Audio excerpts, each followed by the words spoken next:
Hey folks, how's it going? I'm Lexi and I really like tabletop games. So much so that here on the gaming table, once a week, every week, I review a new tabletop role-playing game. If that sounds interesting to you, I encourage you to subscribe and keep watching. Today's game was actually sent to me by its creator to review. I am always so grateful when people reach out to me and ask me to showcase their game on my little channel. If you have a game that you are working on and you would like to see it here, I've popped my details in the description box down below. Today's game is a solo journaling experience from Ennio of Owl Point Press. Here, you are a vampire on the run. This is Bloodless. When I first was contacted by Ennio, I was told that this game was originally written as a little game that you could use as a companion piece for Vampire the Masquerade. Now, its concept and mechanics make it a great standalone game experience. In this game, you are a vampire on the run.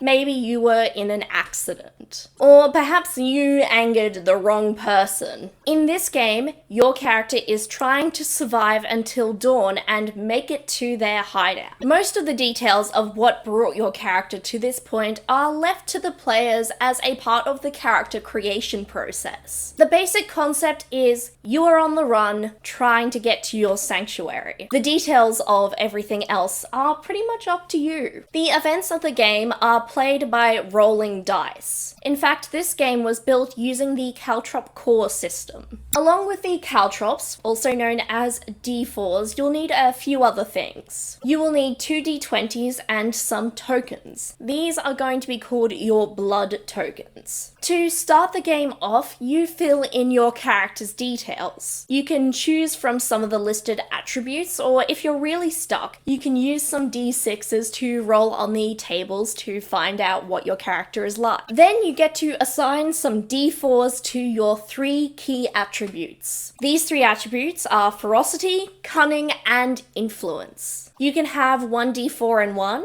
2 d4 in another, and the last one that you haven't filled out will be 3 d4. Depending on the events that are triggered in the game, you'll need to roll for one of these attributes to see if it helps you overcome this challenge. If you need a bit of help on a challenge, this is where the blood tokens come in. You start with none at the beginning and you gain more as the game progresses.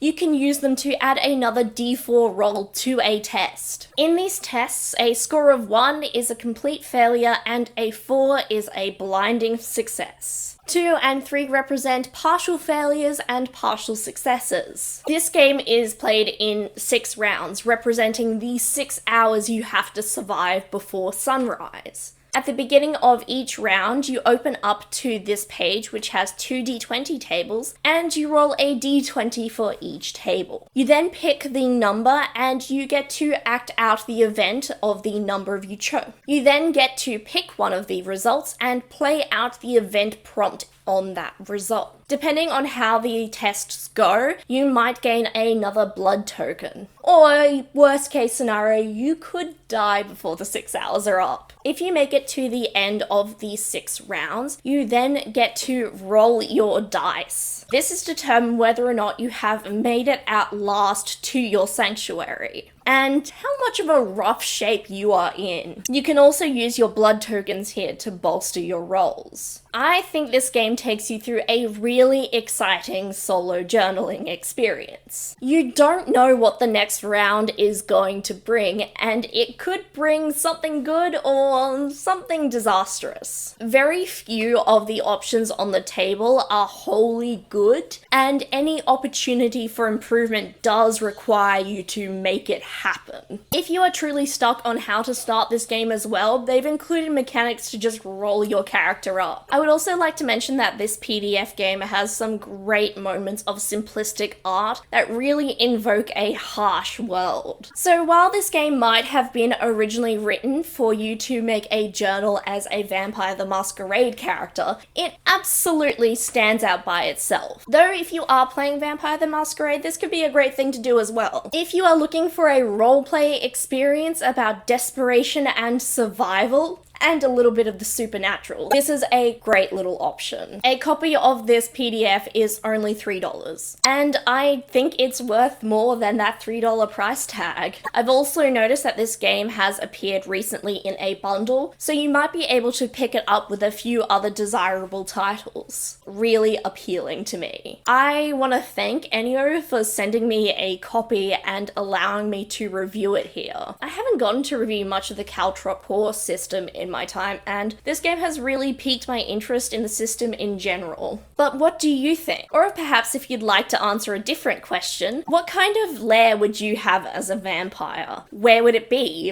What would it look like? What would you keep in your lair as a nighttime creature? While you're telling me all about that in the comments down below, I encourage you to also subscribe, like, share with a friend, also turn on notifications. It all helps this channel get more eyes on it. I also have a Ko-fi page that I will link in the description of the video. You can donate to this channel. This really helps because when I get sent games that are digital only, I need to get them printed so I can read them. I struggle with reading digital stuff, it's a whole thing. Or even if you don't feel like donating, checking out my Ko-fi page will let you know what I'm working on next. I hope you're all well, and I look forward to seeing you next time at the gaming table. Bye!